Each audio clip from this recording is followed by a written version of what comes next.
Welcome to the Care Right podcast, your go-to resource for all things elder care.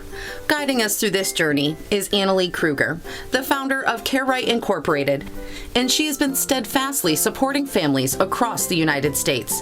Each episode brings you expert insights, innovative strategies, and practical advice, ensuring that you're well equipped to provide the best possible care for your loved ones. Expect to gain valuable knowledge, learn from real-life stories, and get inspired to take action in your own caregiving journey. So buckle up as we dive into an in-depth discussion of elder care planning and together embrace the journey of caring for aging loved ones on the Care Right podcast. All right, welcome back to Something More with Chris Boyd for the second hour of the program. Thanks for being with us today. And for this hour, as I said previously, we're going to be continuing the notion of talking about long-term care issues. Coming up shortly, we're going to be talking with Annalee Kruger. Her company is called Care Right, and she is just a wealth of great information. And we'll talk a little bit about planning for senior care and just all that involves. Before we do, I don't think I mentioned this earlier. Something caught my ear. I was listening to a podcast, and they mentioned some figures that I wanted to just share with you guys. We spent a lot of money in the last year when it comes to the CARES Act and all that we spent. I came across this. They said our fiscal year, for the government ends September 30th, whatever the end of the quarter. And so now they've released some numbers. Our annual deficit for the last fiscal year for the government was $3.1 trillion. Now, a lot of that is because of the coronavirus, and we've put extra expense into our midst to try to mitigate some of the impact of the virus. But that means that we are now carrying an extra, the national debt, $21 trillion. Higher as a percentage of GDP than at any time since the immediate aftermath of World War II. And, it's still likely to rise, of course, because, either side, we're talking about some additional stimulus because the needs are still high and the coronavirus has not gone away. And there's a lot of people unemployed, and there's certain industries that are definitely adversely impacted by it. So it remains an issue, and I think what we're going to see as a consequence of this is sort of a rude awakening, as much as it's a necessity, perhaps, at the present time to mitigate the challenges that we don't want people in, food lines. We don't want people out on the streets. There's a need, and we want to be attentive to that, but it's not typically a comfortable way to think about the use of funds and this excessive spending beyond our means.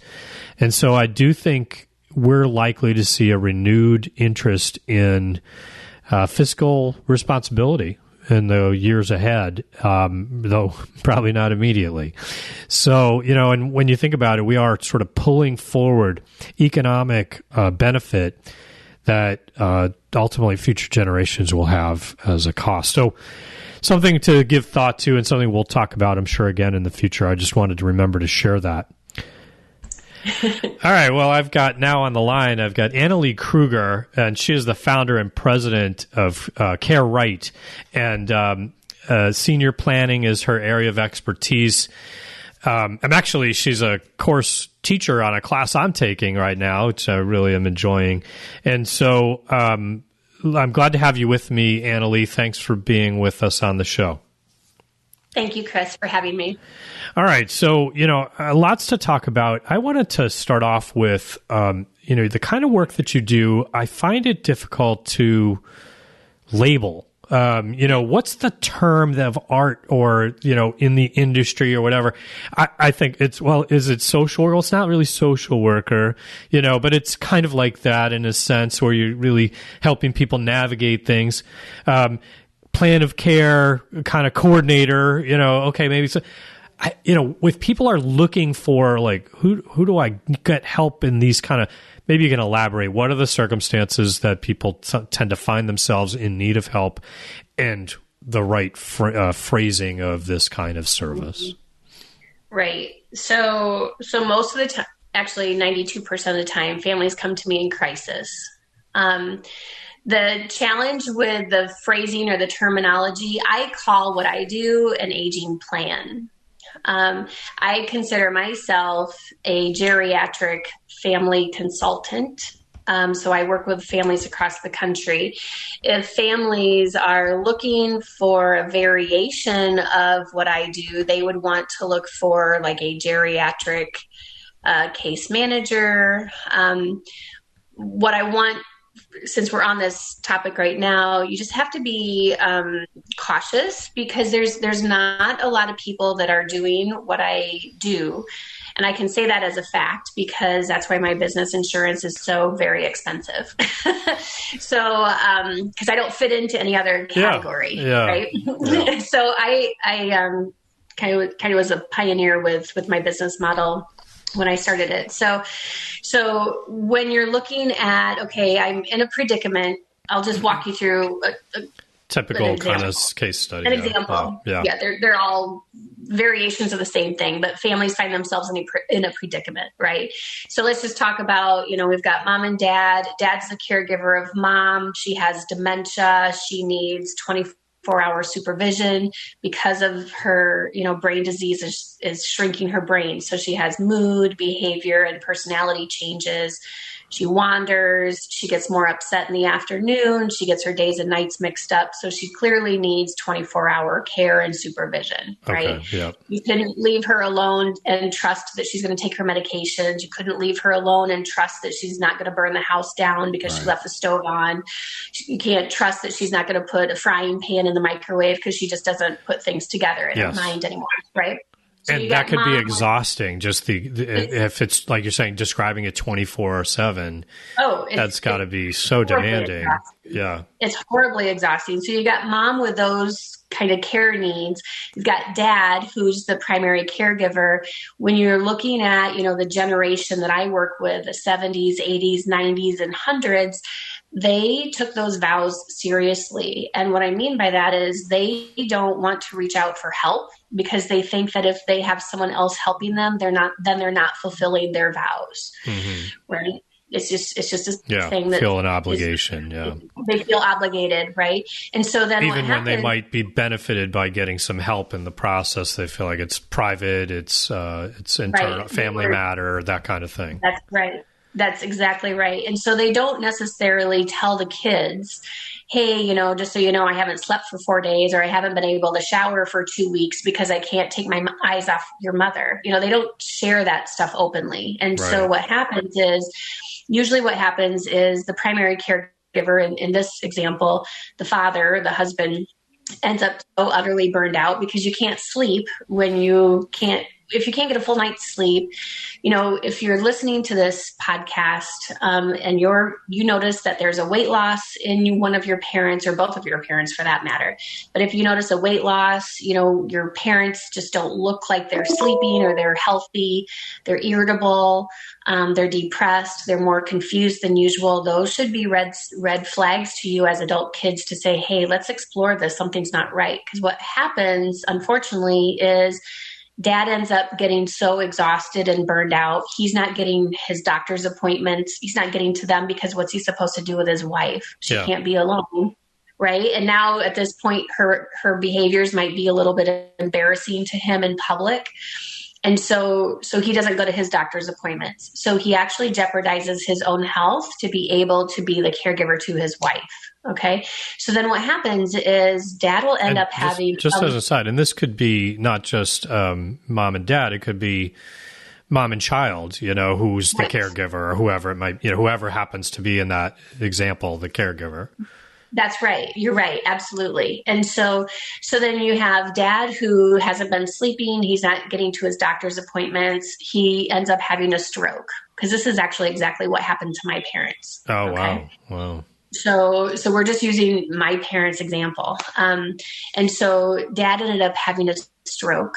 And thankfully, it was a mild stroke, but it was a wake-up call for him to say, okay, look, I need to allow help.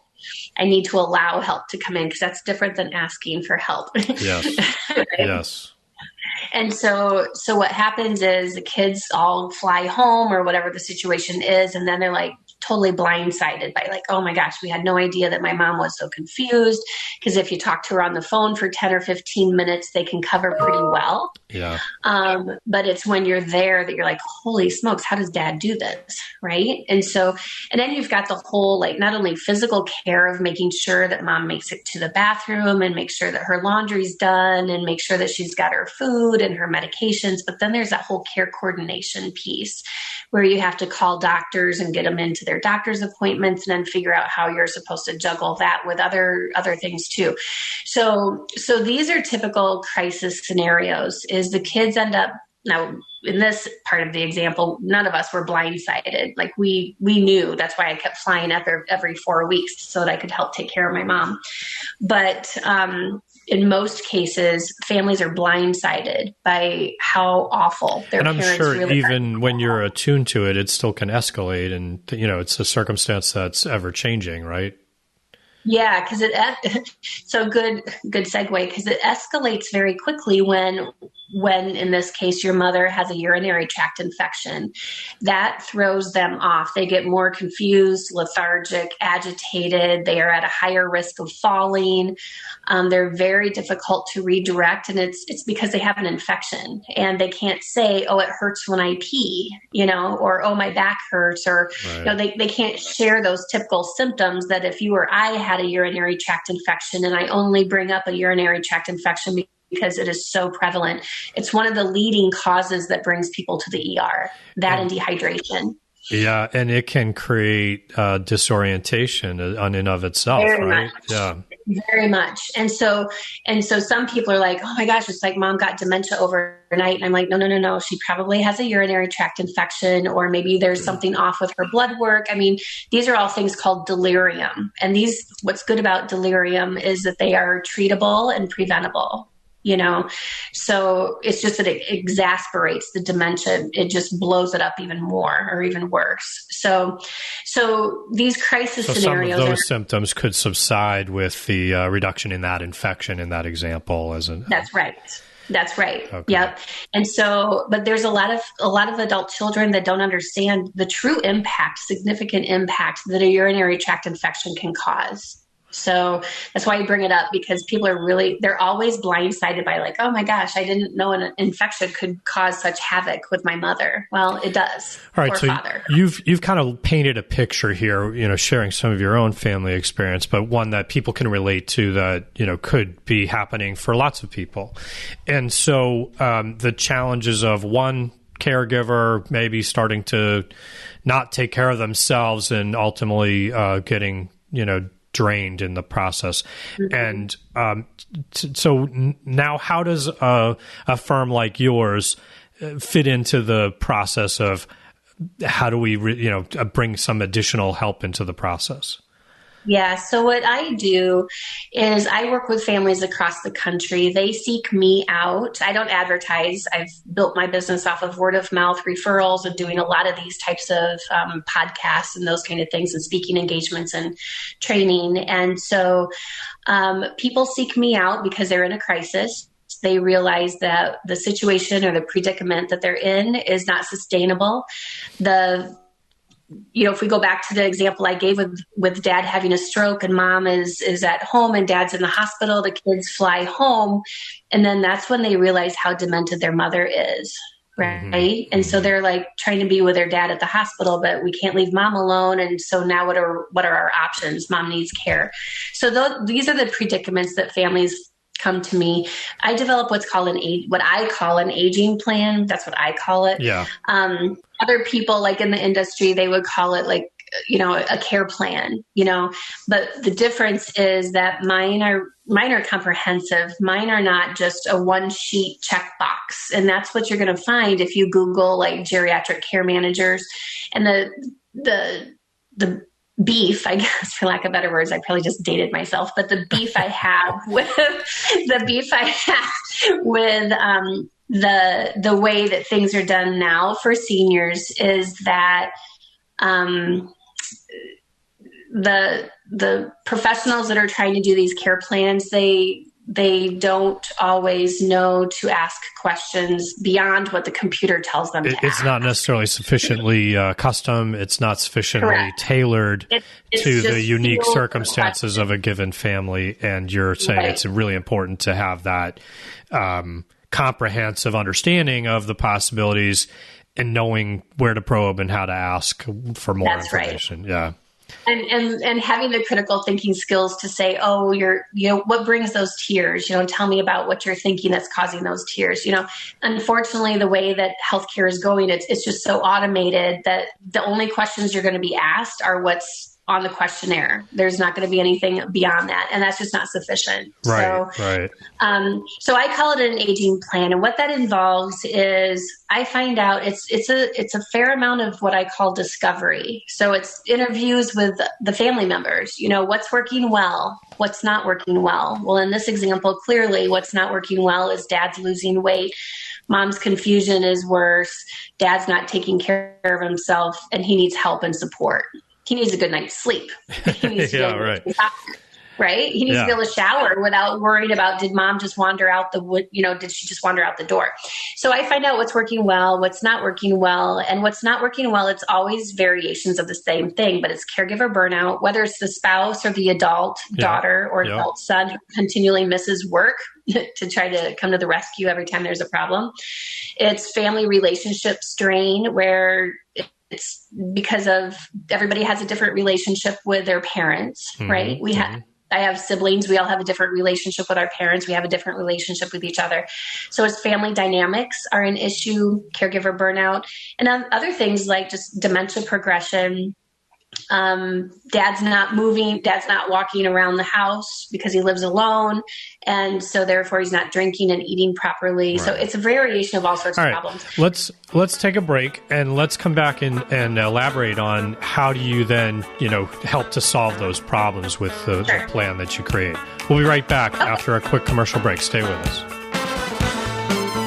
Do you have a professional doing your payroll? If not, you should consider Capital Payroll Systems because they are the professionals. Capital Payroll Systems is the dependable service that provides accurate information and timely service. Capital Payroll is the worry-free service that provides total tax filing and new hire reporting. And Capital Payroll Systems is the personalized service that continually offers unmatched customer assistance and time-saving solutions. Hi, this is Chris Boyd of Asset Management Resources. We're thrilled with the professionals of Capital Payroll Systems because they make my life easy. I don't have to worry about deadlines or filings and fines. I just talk to Pam or Linda and Terry, and they do all the work. Simplify your life. Talk to Capital Payroll Systems. They are the professionals. So if you're not using the professionals, call them toll free at 800-298-0008. That's 800-298-0008. Or visit them at capitalpayroll.com. You'll be very glad you did. If you're an out-of-state resident, but you own real estate here in Massachusetts,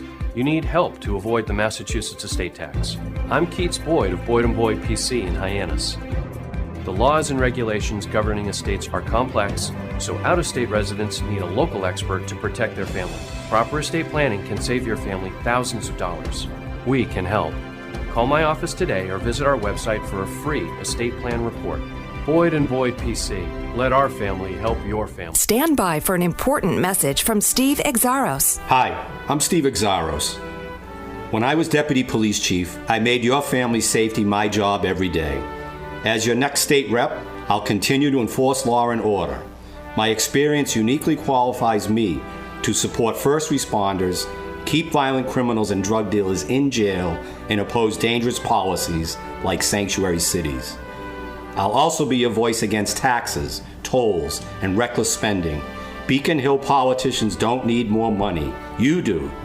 Let's get Cape Cod small businesses back to work and kids back to school safely.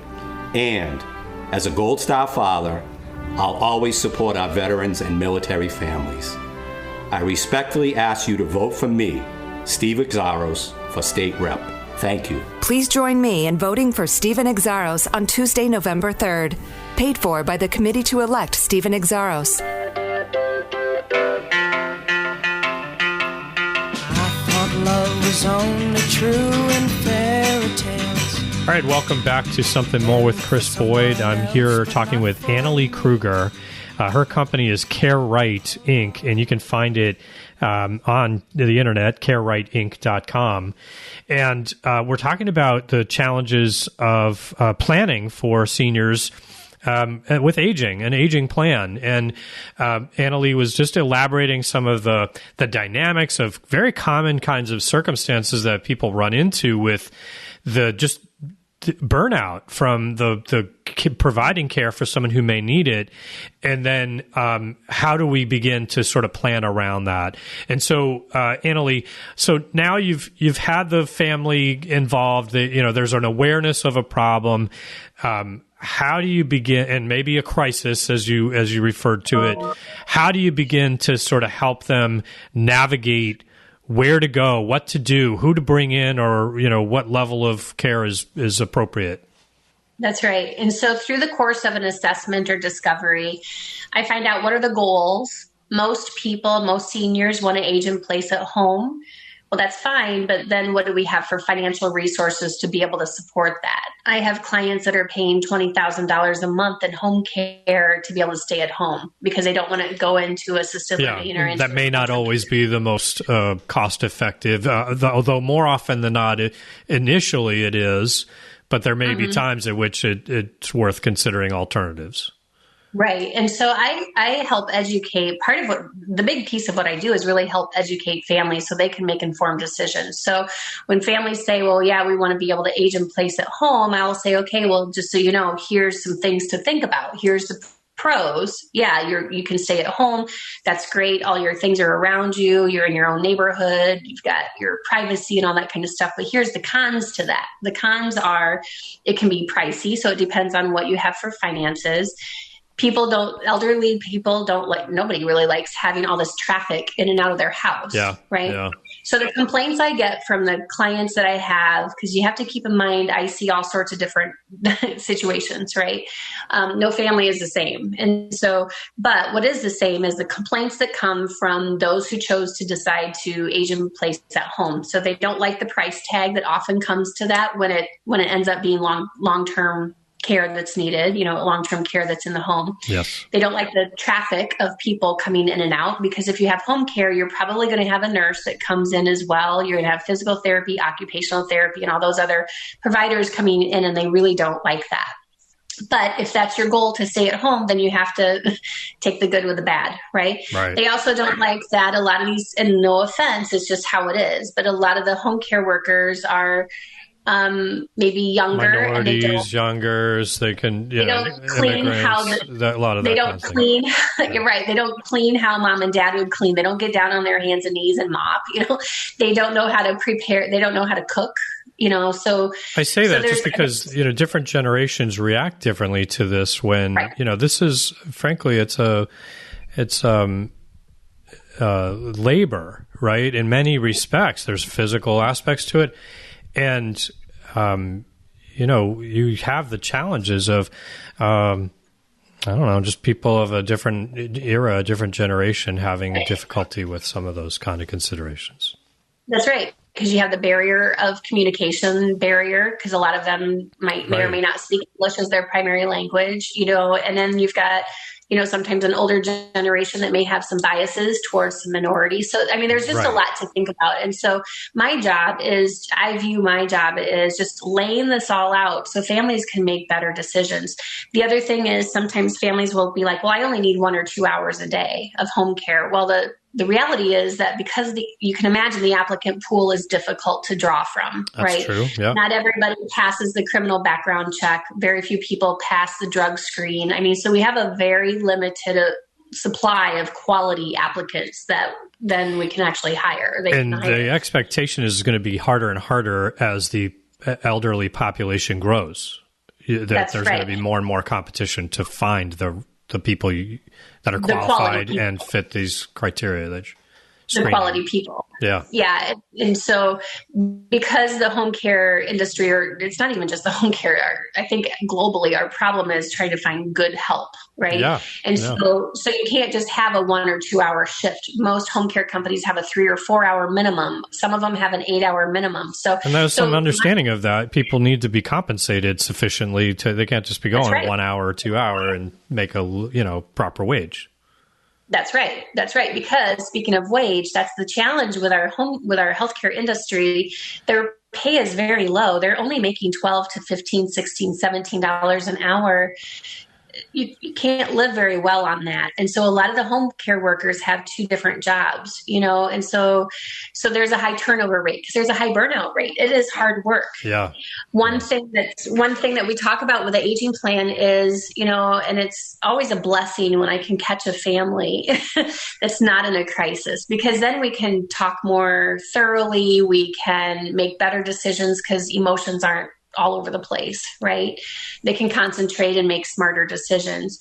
But it's challenging when families wait until they're in the midst of a crisis to figure out, okay, what are their options? Because the problem is often that they've never had a family meeting about, okay, what's the plan if dad has a stroke and mom's dementia gets worse? Do they have their living will? Do they have their power of attorney? Where is it? Who did they name as the power of attorney? Do they have long-term care insurance? What does it actually cover? Do they have life insurance? What kind of resources do they have? Yeah, that's right. Yeah. What do they have in place, and where are the gaps in their planning? And what I see, 99% of the time, it's that big of a problem. 99% of the time, families have had maybe bits and pieces of these conversations, but usually one of 2 things happens. They get so much pushback from their parents that they quit trying because they think mom and dad think they're probing and it's none of their business. Guess what? It ends up being your business when you're the adult daughter and you have to come to the rescue, and the hospital's asking you, well, what's their end of life wishes? And you're like, I don't know. Right. And so not the time to be having that conversation. That's right. And unfortunately, that's where it often ends up happening. The other problem is that the parents want to, not only do they sometimes give the kids pushback, the kids usually want to have this information because they may have already had a medical crisis with their parent and they found out how ill prepared they really were. Mm-hmm. And so they're like, wow, we know that we're going to have another crisis. Let's be more prepared. And so, but the thing is that they don't know what questions to ask. Well, I also think, too, it's hard to have those conversations perhaps in that setting when people are easily distracted or, if they're starting to undergo some of those challenges, it may not be as simple a process as you might expect.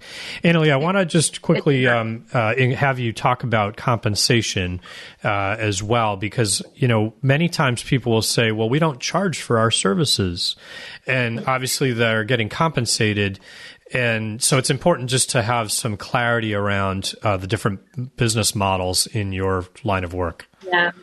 Yeah. So I'm glad you bring that up, because part of what I do is get the supports in place that we need right now because they're in crisis. So they might need home care. They might need to get their legal documents updated. But we also help families make informed decisions on which care communities would be a better fit for them based on what their level of care is, what their goals are, what the waiting list is, what the admission criteria is, and all that kind of stuff. So what you're talking about is these companies that are they're called placement companies. And I won't name them because I don't know that I can legally do that. But they're placement companies. And how they work is they don't charge the family. Their services are free. But there were air quotes for those who are listening. Yes, there were air quotes. There's air quotes for that. So they're free because how they're compensated is they get a kickback from the facility that you end up in. Okay, so you only, what that means is what I don't like about they get some compensation indirectly from wherever they're placed.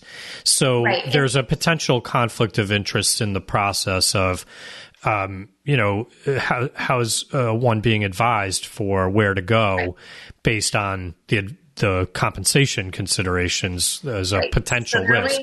So they're only going to send you to where they have contracts where they get a kickback. How do you do that then? So I'm fee for service. So my clients pay me, but then they know that their best interest is at heart in the way you're doing it. I just think that's an important thing to delineate and point out. And I know we have limited time, so I wanted to just hit on that. I want to make one more. Go right ahead. Two more points about the placement companies. There's zero planning. It is totally a transaction. So if they place you in facility A and you hate it, then it's too bad, and then that's when the family then retains me, because they're like, oh, we use this placement company and we hate it here. And then they hire me to do it right the next time.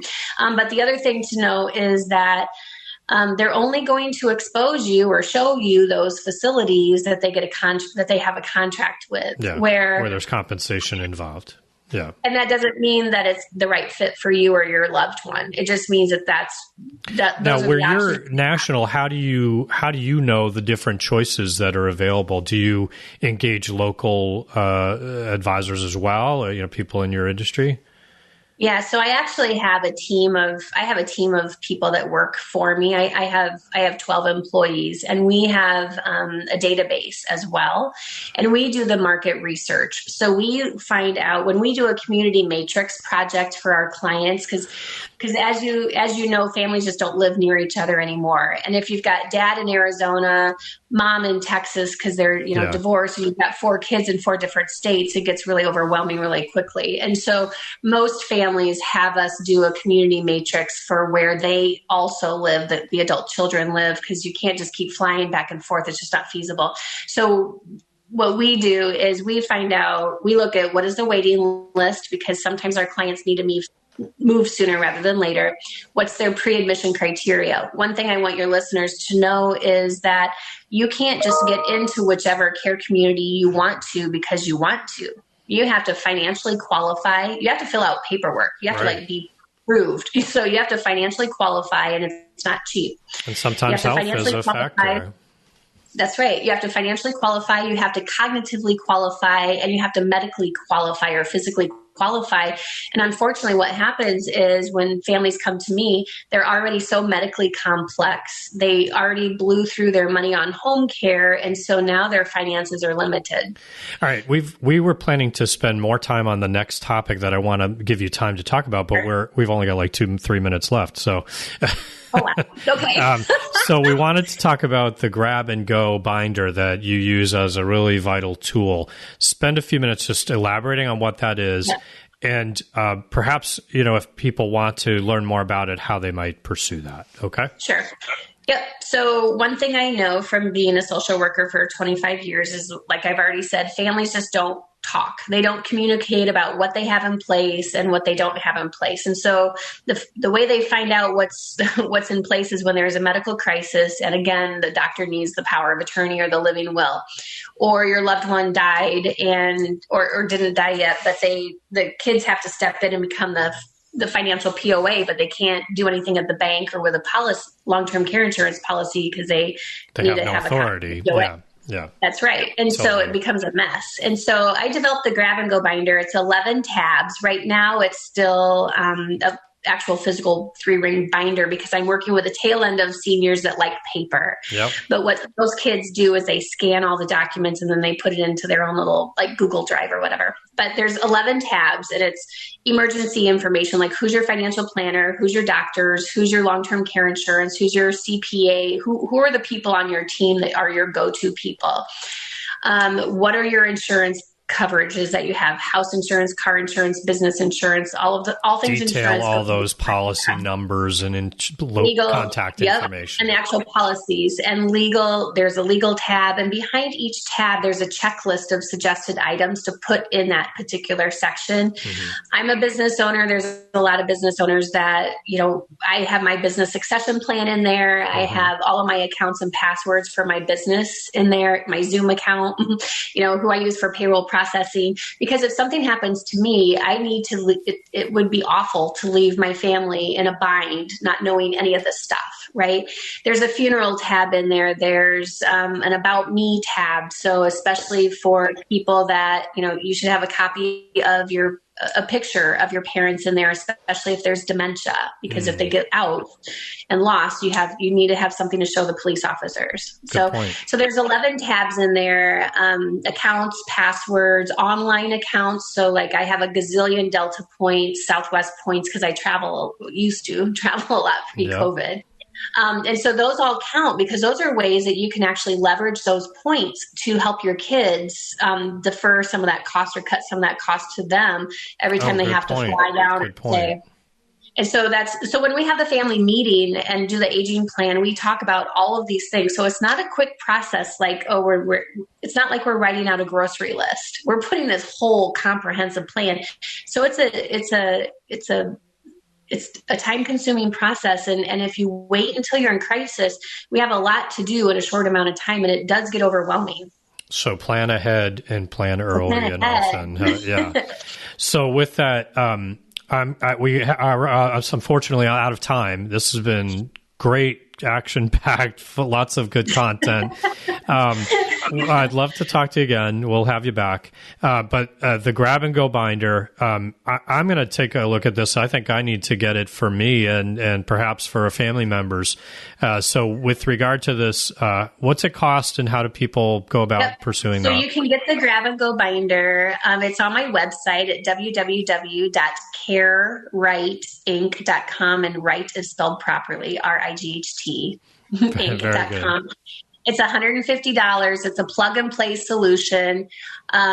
It also works as a family meeting agenda item. So if you decide you want to have your own family meeting, each tab of the binder is your agenda, right? So, hey, kids, this is what I have for a living will. This is what I have for insurance documents. So I tried to make it as user-friendly as possible. So each tab in the binder works as the family agenda item, if you know what I mean.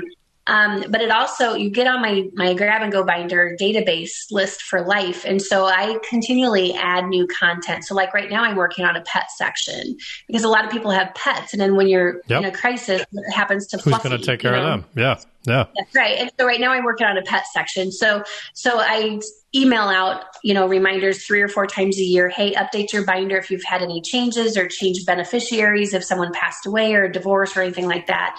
So you can get that on the website, $150, and that includes shipping and handling. And one binder is not going to be enough if there's 2 of you. My binder, just for me, is bulging. Yeah, so if there's 2 of you, you're going to need your own binder. All right. CareRightInc.com. Annalee Kruger, thanks so much for being with us. Thank you for tuning in to the Care Right podcast. We hope today's discussion has provided you with valuable insights. If so, don't forget to like, subscribe, and share our podcast with others who might find it helpful. Remember, Care Right is more than just a podcast. It's a community dedicated to supporting family caregivers with comprehensive care planning, crisis management, and resources for every stage of aging. Stay connected with us for future episodes as we continue to explore essential topics in aging planning, elder care, and financial planning. Until next time, take care, plan wisely, and remember, you're not alone in your caregiving journey.